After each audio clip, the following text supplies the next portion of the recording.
Vamos lá, vamos para a nossa revista espírita, seguindo com o mês de setembro de 1862, e nós vamos agora para os artigos Perseguições, e depois, na sequência, Reconciliação pelo Espiritismo.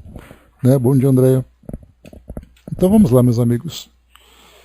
Nós lemos nos nossos dois últimos artigos Kardec comentando sobre os ataques que o Espiritismo sofria, tanto numa pregação, como também naquela escola, né, onde um expositor falava, né, com zombaria sobre a doutrina espírita, e aí então um dos pais das estudantes enviou uma carta à diretora comentando, né, que ele era um daqueles que se sentiu atacado pelo comentário feito, né, pelos comentários feitos por aquela pessoa.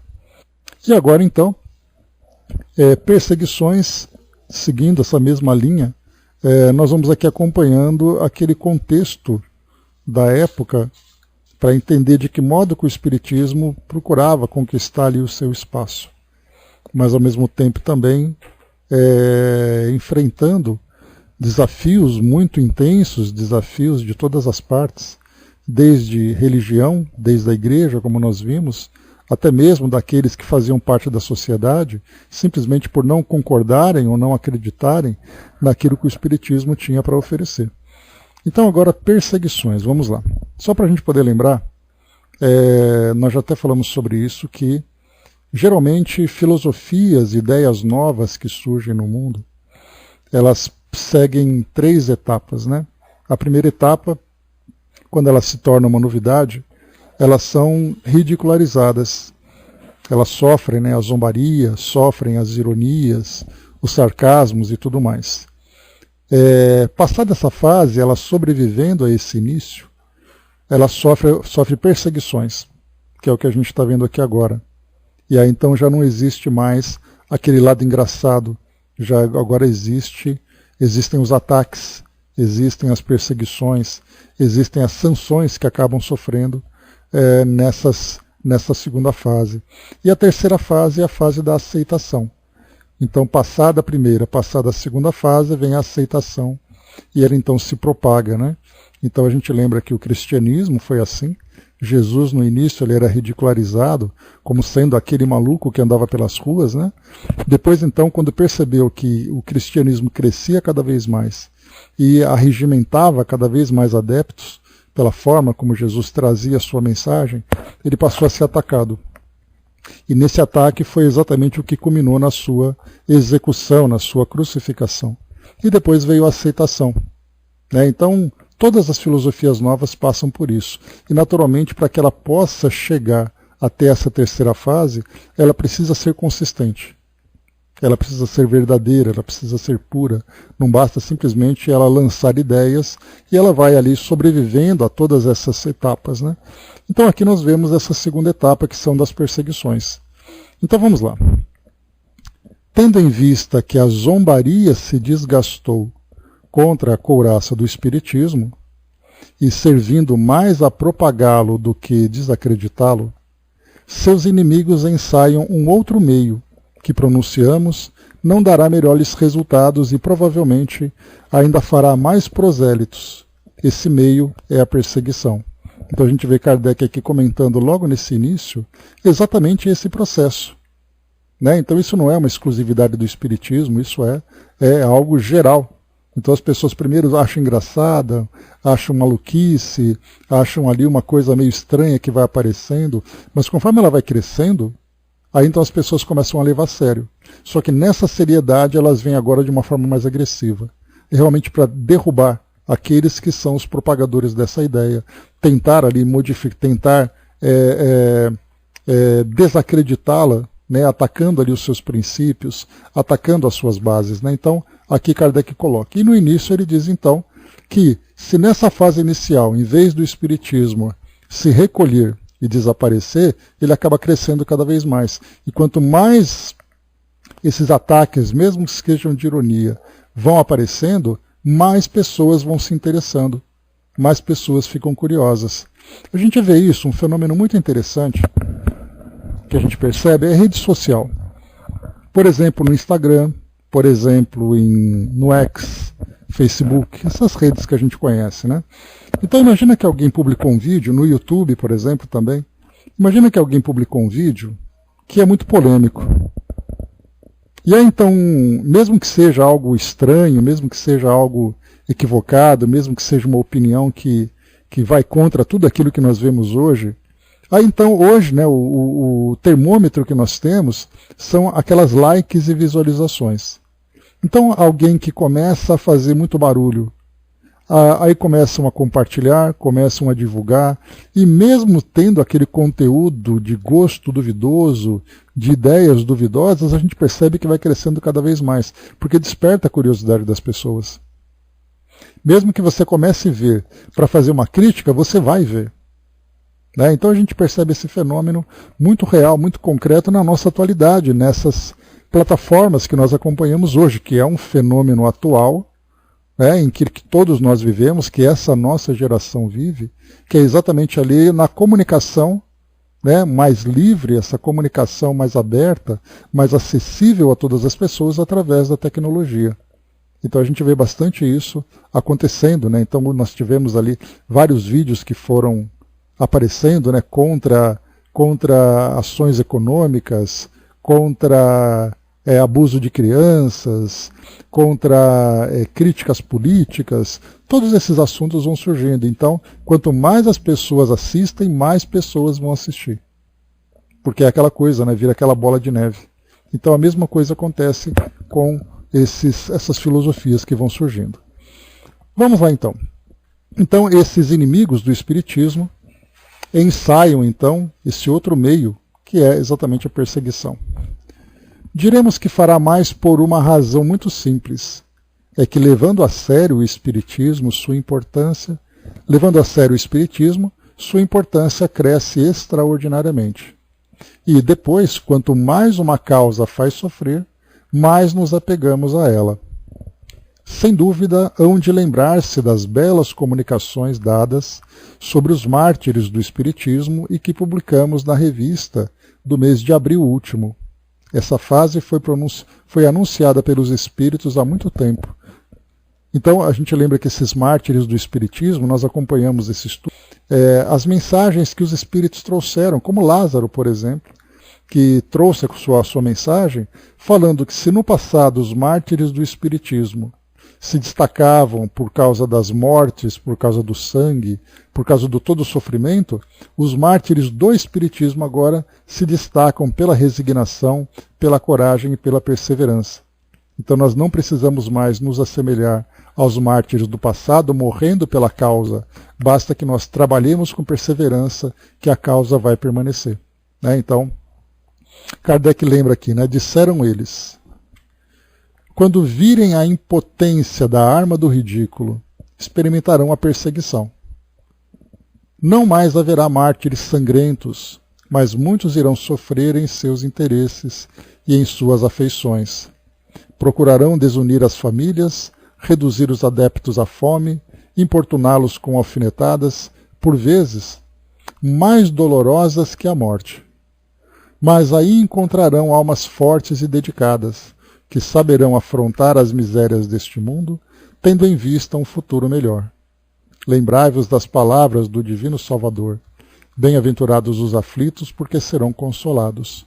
Tranquilizai-vos, a era da perseguição, na qual em breve entrareis, será de curta duração, e os vossos inimigos colherão apenas vergonha, porquanto as armas que empregarem contra vós se voltarão contra eles. Então, nesse início desse trecho que nós vimos, bom dia, Marion, nesse início do trecho que nós vimos, foi colocado para nós aqui, não haverá mais mártires sangrentos, mas muitos irão sofrer em seus interesses e em suas afeições.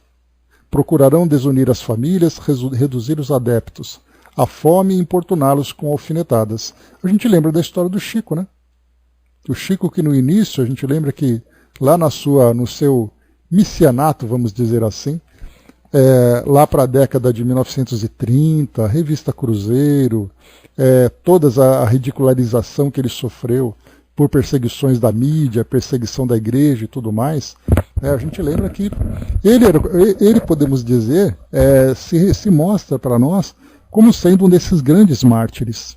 Kardec foi um dele, né, perdeu muitos amigos, ele relata esse fato lá no livro Obras Póstumas, dizendo que muitos daqueles amigos que ele acreditava serem amigos se afastaram, mas ao mesmo tempo surgiram novos amigos, outros foram expulsos de suas comunidades, no caso das igrejas, por exemplo, que frequentavam, lembrando que o Espiritismo não tinha aquela ideia de separar as pessoas de suas religiões, já que o Espiritismo não tem nada a ver com religião. Então muitas pessoas que frequentavam as igrejas eram apontados e criticados, muitas vezes até expulsos da igreja. Pessoas do bairro, vizinhos, criticavam e tudo mais, né? Todas essas situações que nós acompanhamos, né? Então acho que o Chico seria para nós brasileiros em especial que vivemos essa geração, podemos tê-lo como uma grande referência de sofrer essa perseguição e ser ali um dos mártires da doutrina espírita de fato, né? Vamos lá.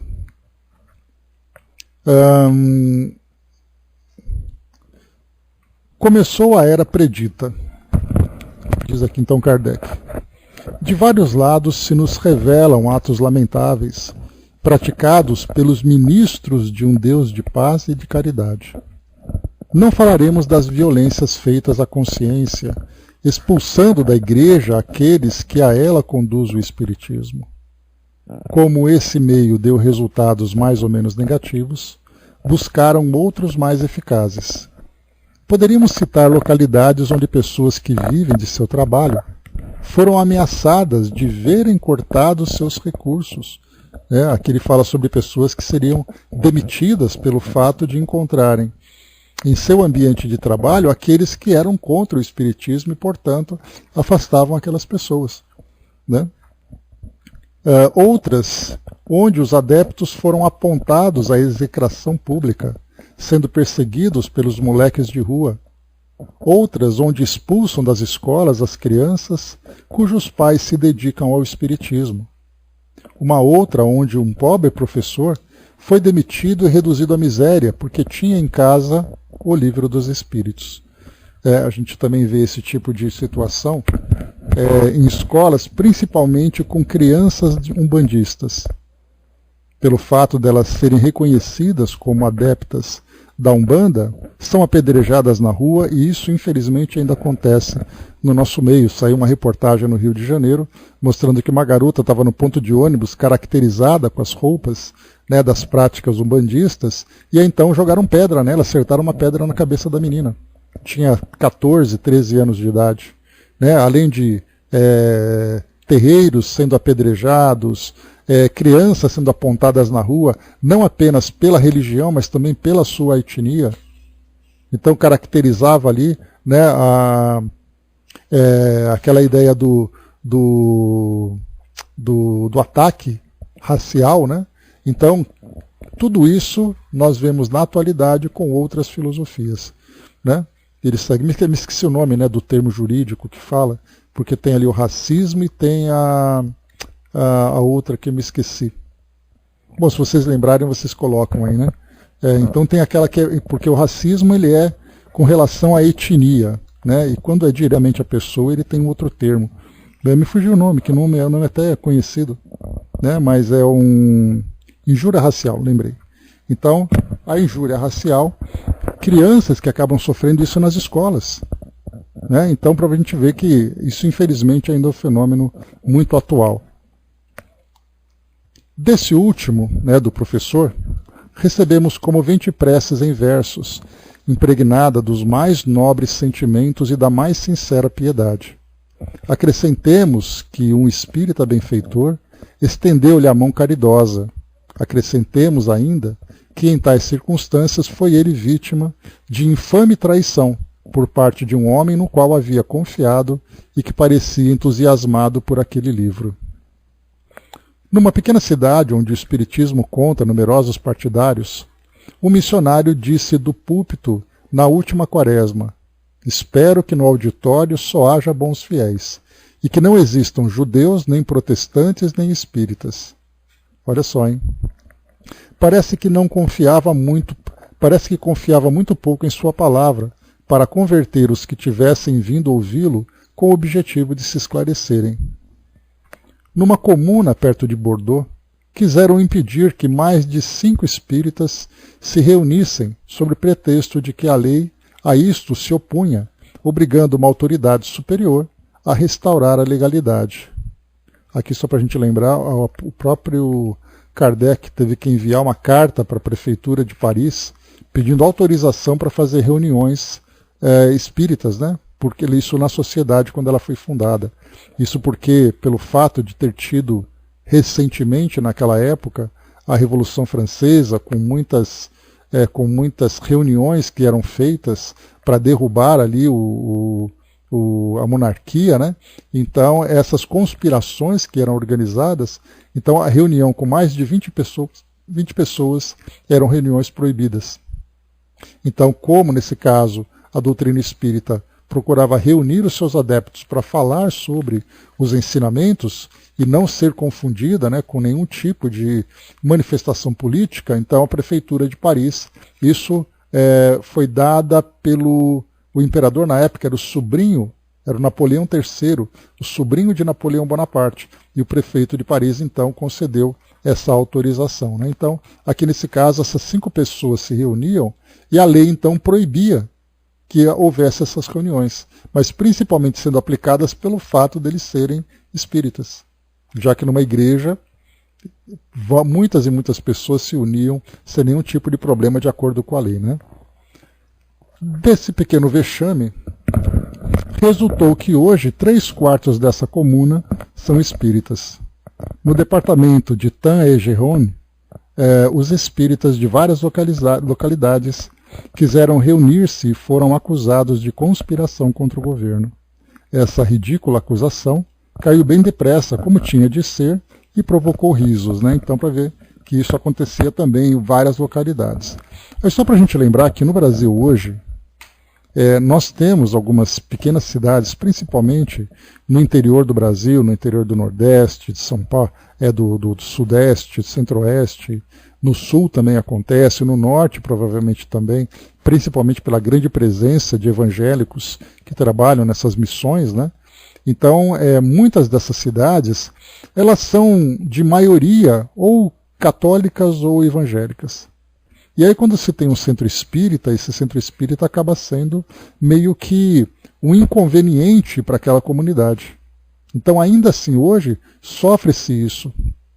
Me recordo de uma amiga que mora ali no interior de Mato Grosso do Sul, e ela dizia então que quando ela era espírita, estava andando na calçada, as pessoas mudavam de calçada pelo fato dela estar andando por ali. E isso coisa recente, né? Então também não estamos vendo, não vemos isso apenas naquele passado, mas vemos também isso hoje no presente. Né? Isso sem falar daquilo que pode acontecer fora do Brasil, por exemplo. Né? Me recordo que a nossa amiga Ju, lembra da Juliana?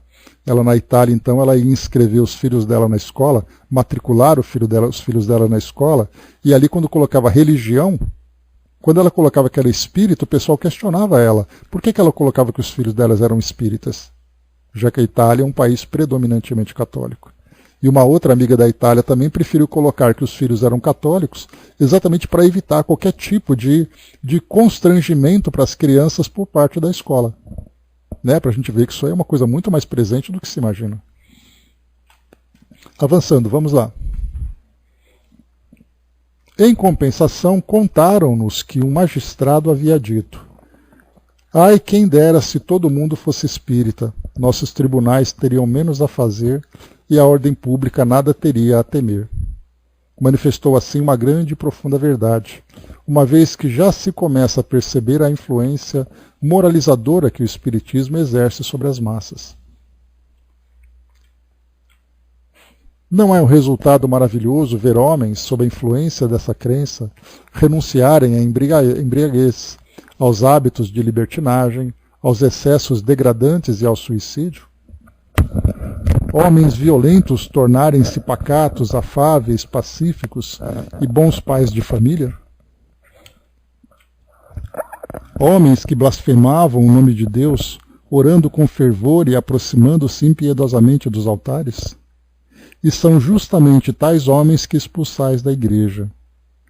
Rogai a Deus a fim de que, caso ele ainda reserve dias de provação à humanidade, haja muitos espíritas, porquanto estes aprenderam a perdoar aos inimigos e consideram como primeiro dever do cristão estender-lhe a mão no momento do perigo, em vez de lhes pisar o pescoço. Aqui só fazendo um ajuste, né, que eu acho que é muito justo, quando ele coloca, né, aqui em cima, por exemplo,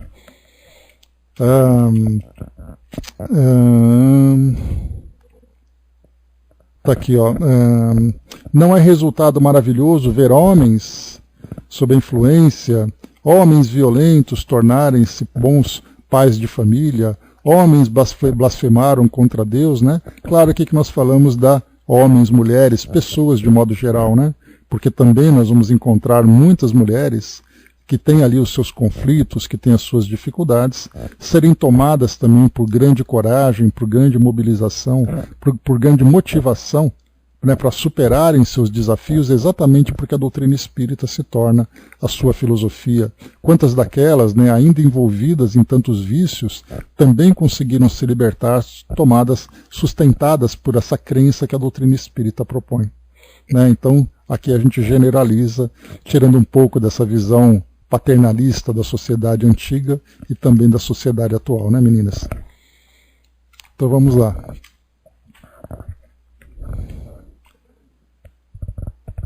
Um livreiro de Charente escreveu-nos o seguinte.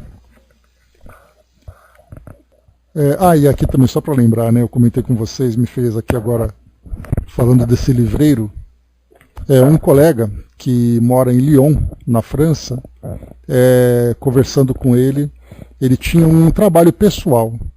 Eu cheguei a comentar com vocês sobre isso, né?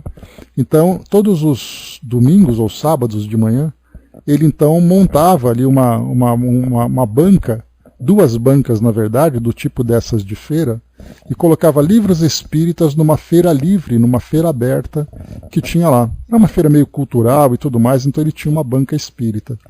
E para ele era um grande desafio, porque embora ele estivesse em Lyon, cidade natal de Kardec e tudo mais, era um país que não tem mais qualquer interesse na doutrina espírita, assim de modo geral, do modo como se tinha naquela época. E aí então ele colocava os livros espíritas, e aí tinha um livro que ele colocou, que ele comentou, que era um livro que falava sobre as passagens do Evangelho, e tinha a foto de Jesus, a imagem de Jesus, né? E ele colocava bem na frente. E aí então ele foi recomendado por amigos franceses, dizendo assim, olha, eu recomendo você pegar esse livro aqui, coloca ele lá para trás, porque muitas pessoas que vão passar aqui por essa banca não vão se interessar pelo Espiritismo pelo fato de ter a foto de Jesus. Ou aqueles que veem Jesus de uma outra forma não vão aceitar que a imagem dele esteja vinculada com o Espiritismo. Então eu acho melhor você colocar ele lá para trás, deixa só os livros espíritas aqui na frente, que quem se interessar pega. Aí ele falou assim, negativo, como é que eu vou esconder a foto do meu patrão? Então ele vai ficar aqui na frente, quem quiser pegar, pega, quem não quiser, não pega. Acho engraçado ele usar essa expressão, né? Esse aqui é meu patrão, como é que eu vou esconder? Então ele continuava fazendo esse trabalho, não sei se ele continua fazendo ainda, mas o trabalho lá era muito bacana, ele mandou fotos para nós assim com muitos e muitos livros espíritas, principalmente livros em português, naturalmente, mas tinha outros ali em inglês, em francês e tudo mais, né? Então, num país que foi o berço da doutrina espírita e que agora nada mais é do que uma filosofia que as pessoas mal conhecem, né? Interessante. Continuando, vamos lá. Vocês estão me ouvindo, né, pessoal? Me dá um ok, por gentileza? Só para saber se está todo mundo aí, está todo mundo quietinho? Beleza, então vamos lá. Joinha. Um livreiro de Charente escreveu-nos o seguinte. Não temi anunciar abertamente minhas opiniões espíritas. Pus de lado as mesquinharias mundanas, sem me preocupar se o que fazia viria ou não prejudicar o meu comércio. Entretanto, estava longe de esperar o que me aconteceu. Se o mal se tivesse limitado a alguns aborrecimentos, pouco seria. Mas graças aos que pouco compreendem a religião, tornei-me a ovelha negra do rebanho, a peste do bairro. Sou apontado como precursor do anticristo. Usaram de toda a influência, até mesmo a calúnia, para me derrubar, para afastar meus clientes, numa palavra, para arruinar-me. Ah, os espíritos nos falam de perseguições, de mártires do espiritismo. Não me orgulho com isso, mas seguramente estou no número das vítimas. É verdade que minha família sofre com isso. Tenho, porém, o consolo de uma esposa que partilha de minhas ideias espíritas. Estou ansioso para que meus filhos estejam em idade de compreender esta bela doutrina. Faço questão de esclarecê-los nessa bela crença. Que Deus me conserve a possibilidade, façam o que fizerem para me retirar, de os instruir e os preparar para, por sua vez, lutarem se preciso for. Os fatos que relatastes em vossa revista de maio têm uma analogia surpreendente com o que me aconteceu. Como o autor da carta, fui repelido impiedosamente do confessionário. Antes de tudo, o vigário queria que eu renunciasse às minhas ideias espíritas. Por causa dessa imprudência, ele jamais me verá nas cerimônias religiosas. Se pratico um mal, deixo a responsabilidade ao seu autor. E Kardec segue. Tá bom. Extraímos as passagens que se seguem de uma carta que nos foi enviada de uma aldeia de Vosges. Embora estejamos autorizados a revelar o nome do autor e da localidade, não o faremos por razões de conveniência que todos haverão de compreender. Mas temos a carta em mão para usá-la como melhor nos parecer. Dá-se o mesmo com todos os fatos que apresentamos e que, conforme sua maior ou menor importância, mais tarde farão parte da história do estabelecimento do Espiritismo. Diz aqui então o trecho da carta. Não sou versado em literatura para tratar dignamente do assunto de que me ocupo. Contudo, tentarei fazer-me compreender, desde que releveis a imperfeição do estilo e da redação, porque há meses anseio ardentemente em me corresponder convosco, desde que meu filho me enviou os preciosos livros de instrução da doutrina espírita e dos médiuns. À noitinha, voltando do campo, avistei os livros que o carteiro trouxera. Apressei-me em jantar e deitar-me, mantendo uma vela acesa à cabeceira, pensando em ler, até que o sono viesse a fechar-me os olhos. Mas li a noite inteira com tal avidez que não tive a mínima vontade de dormir. Segue a enumeração das causas que o haviam levado à absoluta incredulidade religiosa e que não mencionamos por uma questão de respeito. Aqui Kardec comentando, né?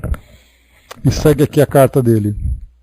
Todas essas considerações passavam diariamente por meu espírito. O desgosto apoderara-se de mim. Eu havia caído num estado de ceticismo duríssimo.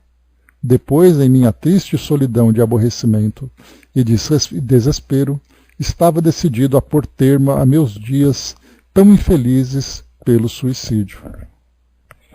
Ah, Senhor, não sei se alguém jamais poderá fazer uma ideia do efeito sobre mim produzido pela leitura de O Livro dos Espíritos. Renasceu a confiança, o amor de Deus se me apoderou do coração e eu sentia como se um bálsamo divino se espalhasse em todo o meu ser. Ah, dizia a mim mesmo, em toda a vida busquei a verdade e a justiça de Deus, e não encontrei senão abusos e mentiras. Agora, na velhice, tenho a felicidade de encontrar essa verdade tão desejada. Que mudança em minha situação, que de tão triste tornou-se tão ditosa.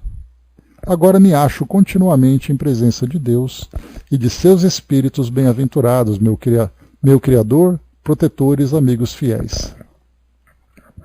Creio que as mais belas expressões poéticas seriam insuficientes para figurar uma situação tão agradável.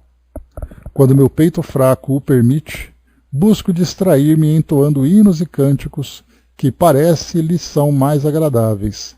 Enfim, sou feliz graças ao Espiritismo. Ultimamente escrevi a meu filho que, ao me enviar aqueles livros, tornou-se mais feliz do que se me tivesse aquinhoado com a mais brilhante fortuna. Kardec comenta: segue-se um relato pormenorizado de ensaios de mediunidade feitos na cidade entre vários adeptos com os resultados obtidos. Entre aqueles achavam-se alguns médiuns, um dos quais parece notável. Chamaram pais e amigos que lhe vieram dar provas incontestáveis de identidade, e espíritos superiores que lhe deram excelentes conselhos. Só um instante.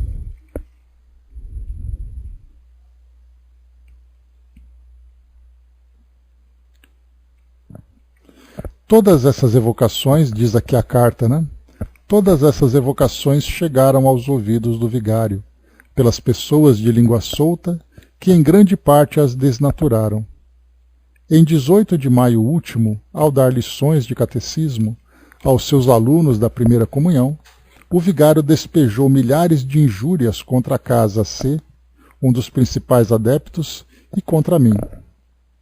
Depois disse ao meu filho de C: não te quero, mas em 2 anos será bastante forte para ganhar a vida. Aconselho-te que deixe teus pais, pois não são capazes de te dar bons conselhos. Eis um belo catecismo. No sermão da tarde subiu ao púlpito de propósito para repetir o discurso que fizera aos alunos pouco antes, dizendo com muita volubilidade que não reconhecíamos o inferno, que não hesitaríamos em nos dedicar ao roubo, à rapinagem, para nos enriquecermos à custa alheia, que nos dávamos a sortilégios e superstições da Idade Média e 1000 outras invectivas. A propósito, escrevi uma carta ao procurador imperial de M, mas antes de enviá-la quis consultar o espírito São Vicente de Paulo na primeira reunião. Esse espírito bom fez o médium escrever o seguinte: lembrai-vos dessas palavras do Cristo, perdoai-lhes porque não sabem o que fazem. Depois disso, queimei a carta. O ruído dessa doutrina espalha-se por todos os vilarejos circunvizinhos. Muitos me pediram e encomendaram livros, mas não os tenho. Todos os que compreendem um pouco a leitura querem ler, passando-os de mão em mão. Depois de haver lido o Livro dos Espíritos e o Livro dos Médiuns, meu primeiro cuidado foi fazer experiências para ver se eu podia ser médium. Nada tendo obtido durante 8 dias, escrevi a meu filho e comuniquei-lhe o fracasso. Como residisse com ele um magnetizador, este propôs que eu escrevesse uma carta que ele magnetizaria e com ela eu poderia fazer a evocação de minha morta. O pobre magnetizador não imaginava que me fornecia o chicote para açoitar. Com isso tornei-me médium audiente. Pus-me novamente em posição de escrever e imediatamente disseram-me ao ouvido: procuram enganar teu filho. Durante 3 dias consecutivos, com muita força progressiva, esse aviso me vinha ao ouvido e desviava a atenção que eu devia prestar ao que fazia. Escrevi a meu filho sobre o caso, advertindo-o para que desconfiasse daquele homem. Na volta do correio ele me respondeu, censurando-me as dúvidas que eu levantara contra aquele homem, o qual gozava de toda a sua confiança. Poucos dias depois, recebi dele uma nova carta, vazada em linguagem diferente, dizendo que havia expulsado o infeliz malandro que, aparentando honestidade, servia-se de sua suposta qualidade para melhor conquistar suas vítimas. Expulsando-o, mostrou-lhe a minha carta, que, de uma distância de 100 léguas, o havia pintado tão bem. Kardec comenta: essa carta dispensa comentários. Vê-se que o sermão do vigário produziu efeito no meio dos aldeões, como alhures. Se em tal circunstância foi o diabo que tomou o nome de São Vicente de Paulo, o vigário lhe deve ser grato. Não temos razão para dizer que os próprios adversários fazem a propaganda e, sem o quererem, servem a nossa causa? Digamos, todavia, que fatos dessa natureza constituem exceções, e não a regra. Pelo menos preferimos pensar assim. Conhecemos muitos eclesiásticos distintos que deploram essas coisas, como impolíticas e imprudentes. Se nos apontam alguns atos lamentáveis, também nos mostram um bom número de um caráter verdadeiramente evangélico. Um sacerdote dizia a um de seus penitentes que o consultava sobre o espiritismo: nada acontece sem a permissão de Deus, assim as coisas só acontecem por sua vontade. Um moribundo mandou chamar um padre e lhe disse: meu pai há 50 anos não mais frequentava as igrejas e havia esquecido a Deus. Foi o espiritismo que me conduziu a ele, razão por que vos mandei chamar antes de morrer. Dar-me-eis a absolvição? Meu filho, responde o padre, os desígnios de Deus são impenetráveis. Dai-lhe graças por vos haver enviado essa tábua de salvação. Morrerei em paz.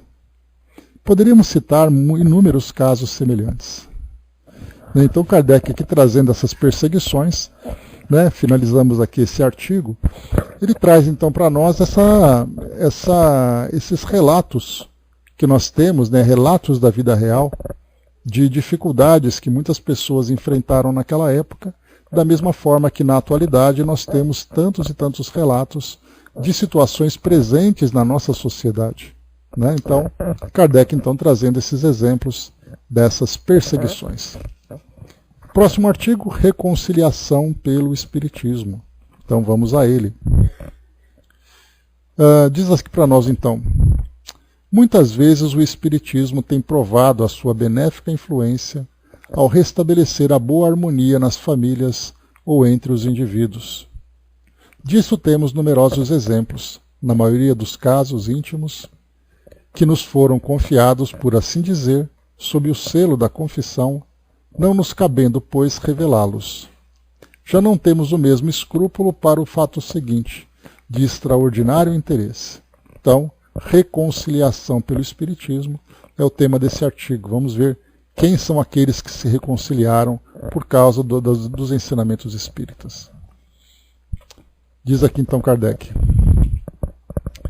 um capitão de navio mercante do Havre, que conhecemos pessoalmente, é ao mesmo tempo excelente espírito e bom médium.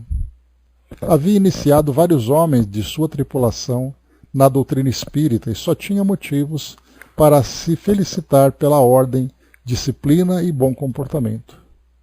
Tinha a bordo seu irmão de 18 anos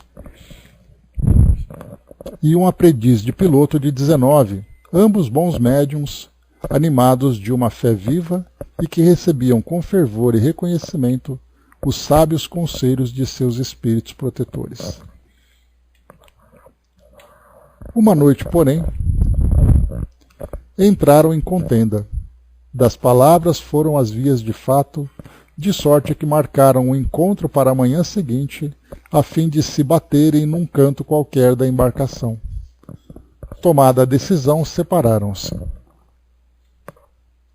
À noite sentiram vontade de escrever, e de seu lado cada qual recebeu dos guias invisíveis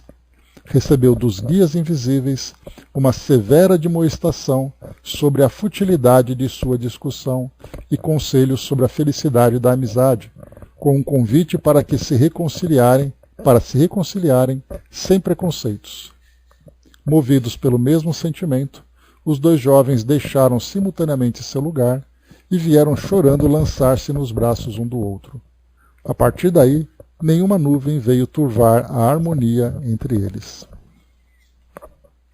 Foi o próprio capitão que fez o relato.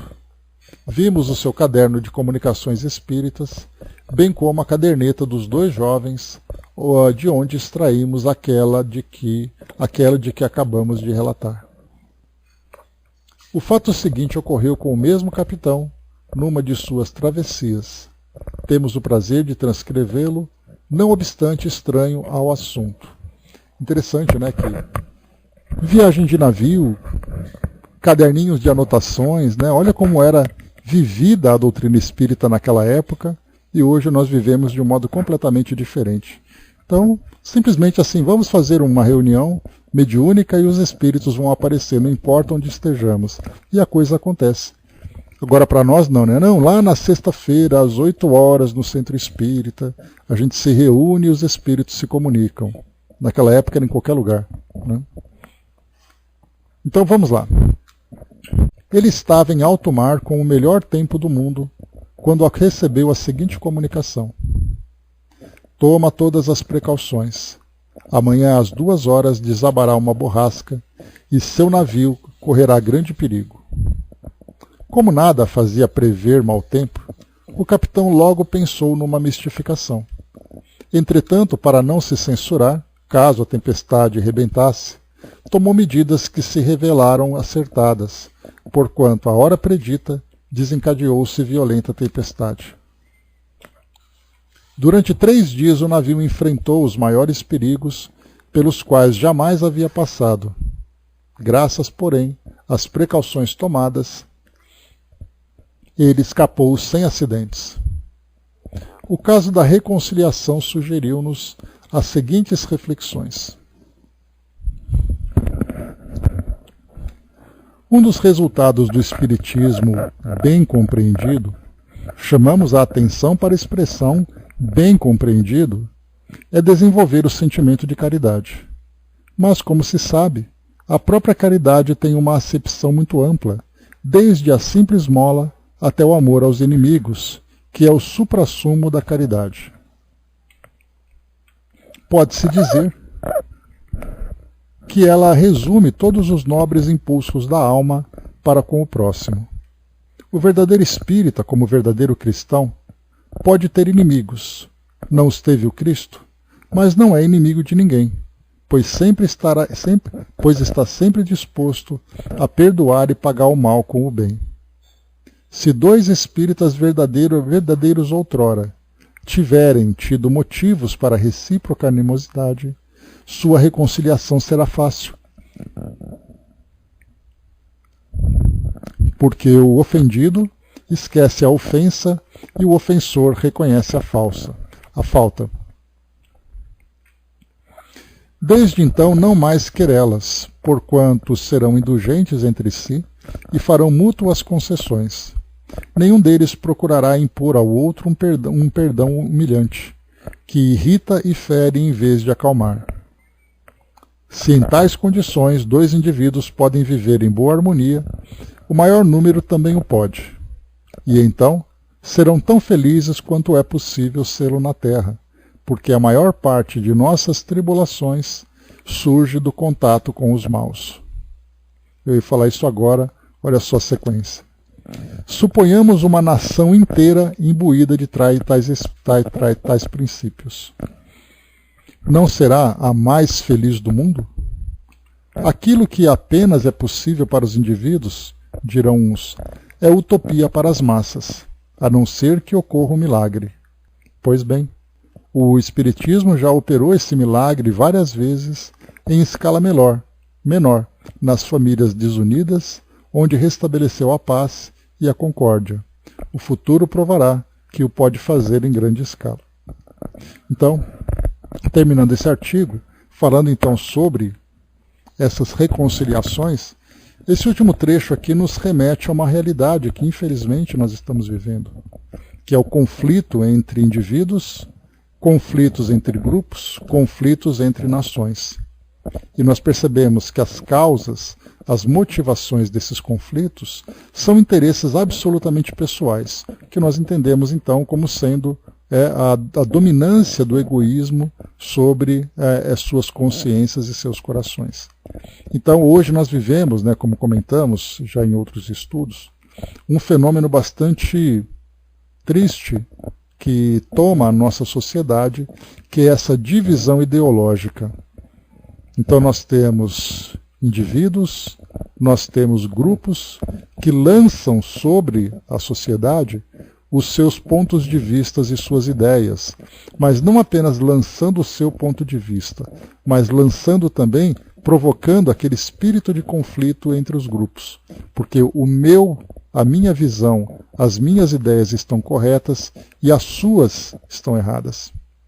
E isso somando também com vários outros pontos que surgiram na nossa sociedade contemporânea, desde questões de corrupção, prisões, pandemias e tantas outras situações que vão surgindo, nós criamos um cenário no nosso país onde a sociedade está absolutamente dividida.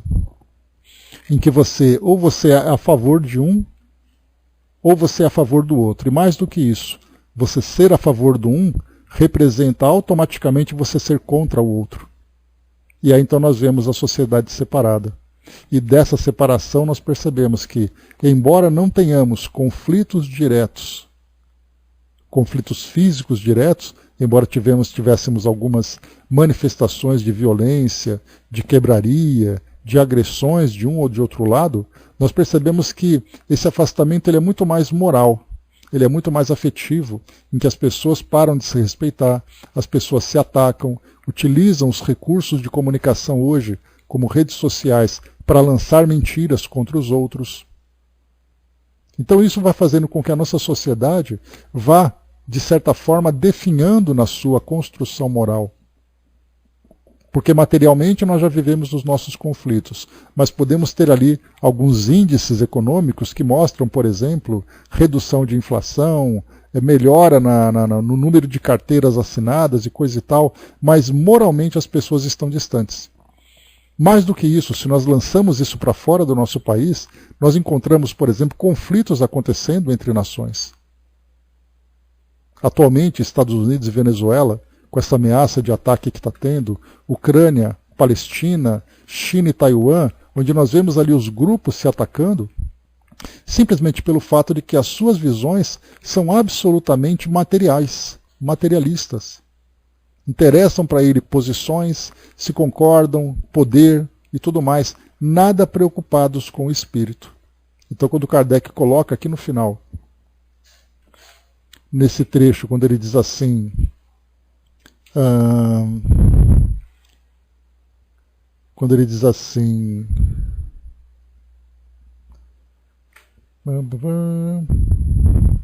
se em tais condições dois indivíduos podem viver em boa harmonia, o maior número também o pode, e então serão tão felizes quanto é possível ser na terra.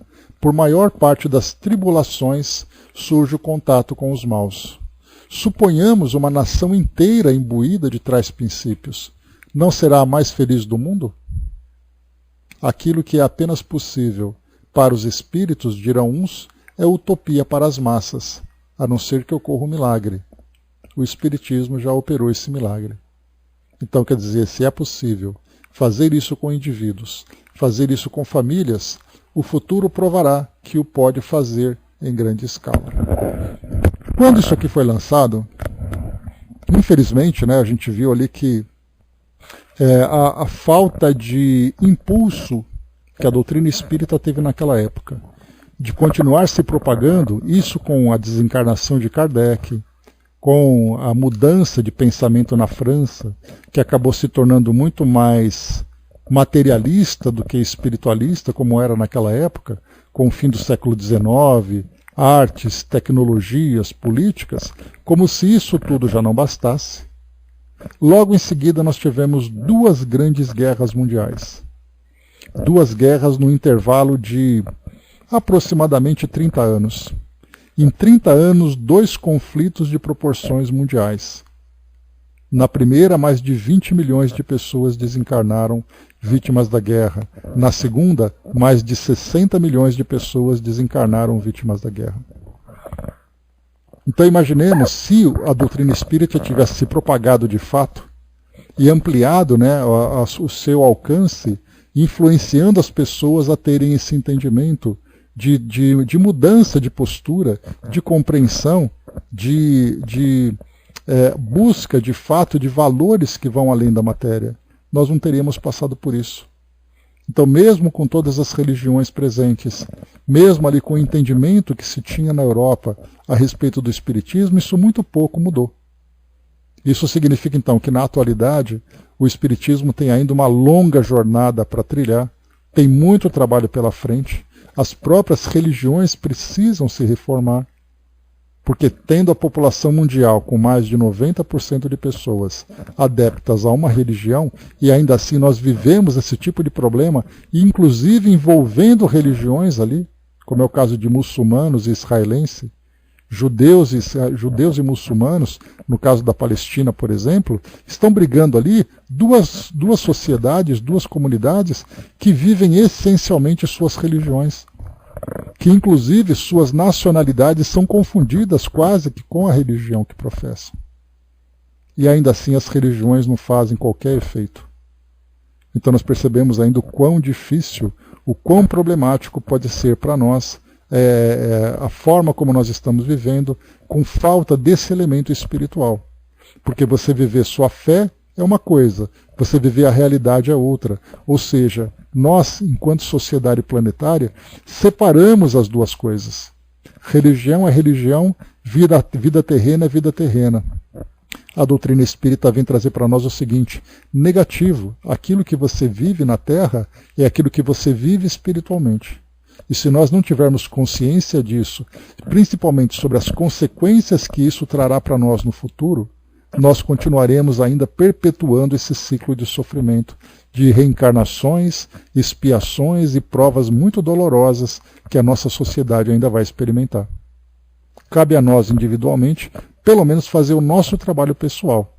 Não temos responsabilidade por aquilo que os outros escolhem ser ou escolhem fazer, mas temos responsabilidade e poder sobre aquilo que nós queremos fazer e ser. A Angelina trouxe, né? Porque a mensagem de Jesus precisa ser interpretada. Os escândalos acontecerão, mas aquele através do qual vem os escândalos, que é aí então que vai se propagar, vai se perpetuar as provas dolorosas ainda, porque aqueles que provocam todos esses desajustes, e são muitos, inclusive nós podemos ter uma parcela maior ou menor. No momento em que nós escolhemos os nossos líderes, no momento em que nós apoiamos suas decisões, nós somos colaboradores daquele processo, colaboradores daquela situação que acontece, daquela circunstância que foi criada, e responderemos por isso. Lembre mais uma vez de expiações coletivas, daquela mensagem lá do livro Obras Póstumas. Todos nós temos responsabilidade por aquilo que nós fazemos da nossa vida enquanto sociedade. Então temos muito ainda, ai deles, ai de nós, ai deles, porque eu posso não fazer, mas a partir do momento em que eu apoio e ajudo a criar essa circunstância, não tenhamos dúvida de que eu continuarei ainda vivendo dentro dessa mesma sociedade, sofrendo os efeitos dela. É daí então que todos nós estamos nos amarrando cada vez mais dentro desse mundo que nós estamos criando. Não dá para pensar assim, na próxima reencarnação eu quero reencarnar em tal país porque ela é diferente. Você não vai para lá. Você vai voltar para onde você estava para aprender a viver sobre as consequências daquilo que você mesmo criou no passado. Porque a ideia da reencarnação, esse aspecto moral, a gente lembra André Trigueiro que ele trabalha muito a parte da ecologia, dizendo que quando você ajuda a destruir a sociedade, a natureza no presente, o meio ambiente, destruir não, a desequilibrar o meio ambiente, você volta a reencarnar nesse mesmo planeta e vai sofrer os efeitos daquilo que você ajudou a desequilibrar. Por isso que a gente fala, né, você tem que cuidar do meio ambiente para as gerações futuras. E quem são essas gerações futuras senão nós mesmos? Dentro do campo moral é a mesma coisa. Nós desequilibramos, reencarnaremos sob o efeito dos mesmos eventos que nós criamos. O Dudu trouxe para nós, né, até hoje, nessa data, ainda estamos cuidando de irmãos que durante a Segunda Guerra chegaram ao plano de uma forma lamentável que faz com que a falta do entendimento do ocorrido traz lembranças dolorosas a esses irmãos que desencarnaram, né, os espíritos que ainda precisam desse tratamento até hoje, pois após muitas décadas pretéritas. Olha que interessante. Obrigado, irmãos, obrigado, amigos, pelo relato. Então a gente vê, né, que não apenas a gente pode colocar isso, né, que de guerras, pensemos também na própria escravidão no Brasil. Quantos são aqueles espíritos que se manifestam em reuniões mediúnicas, ainda com a consciência presa naqueles eventos do passado? Então, assim, a gente vê o trabalho que se tem no mundo espiritual para ajudar na regeneração e recuperação desses espíritos ainda sofrendo traumas daquilo que viveram. O sofrimento ainda é grande nessas mentes perdidas, né? E assim o reencarne ainda fica mais difícil de acontecer. Porque lembra que a gente conversou, obrigado novamente, amigos. Lembra que a gente conversou que que as nossas reencarnações atuais, elas ainda estão muito ligadas aos eventos do passado. E somente quando nós conseguirmos nos desamarrar a partir ali, né, de saldar os nossos débitos, de reequilibrar nossas consciências, que as nossas reencarnações serão com olhar para o futuro. Porque assim, eu reencarno preparado para construir algo melhor. Mas as nossas reencarnações são assim, eu reencarno para resolver coisa do passado. E quanto mais traumáticas elas foram, mais difíceis elas serão. Porque nesse caso serão, podemos dizer, reencarnações terapêuticas, não são reencarnações progressistas ou progressivas. Porque o indivíduo vem para curar a doença que ele traz na consciência e não para poder produzir alguma coisa. Ele não consegue produzir simplesmente porque ele se encontra preso no passado. E quanto tempo nós vamos ainda perpetuar essa condição? Não podemos resolver as coisas do mundo, mas temos em nossas mãos o poder de tomar as nossas decisões. Então, aproveitemos a nossa existência atual, ou o planejamento daquelas que virão, né, para os nossos amigos do plano espiritual, para poder fazer com que a próxima reencarnação seja progressiva e não retrógrada, ainda trabalhando com questões do passado. Quantos espíritos ainda precisam de 2, 3 encarnações para poder ter a consciência tranquila para começar a progredir? Certamente que o aprendizado que se tem é um progresso, mas seria muito melhor se você progredisse sem se preocupar com o passado, aquele passado já resolvido, já equilibrado. Eis aí então o que o Espiritismo pode fazer para cada um de nós, trazendo esse entendimento. A Angelina colocou, né, hoje pela manhã estava admirando as plantas que foram sementes, algumas estão florescendo, né, aos poucos contribuem com a natureza, e assim vai, né? Assim como nós também, né, somos sementes que estamos florescendo e estamos crescendo, né? Então é isso, meus amigos. Fechando por aqui o nosso estudo de hoje, né? Que interessante esse tema, né? E aplicando na nossa realidade, quanta coisa nós podemos aprender e refletir sobre aquilo que nós estamos vivendo hoje. Para cada bomba lançada, para cada tiro disparado, para cada ofensa proferida, olha quantos problemas nós criamos sem termos consciência disso. Porque tudo aquilo que foi lançado vai ter que ser resgatado. E infelizmente da forma mais dolorosa. Então que possamos equilibrar a nossa consciência, iluminar as nossas mentes, os nossos corações, para a partir de agora sempre tomarmos as melhores decisões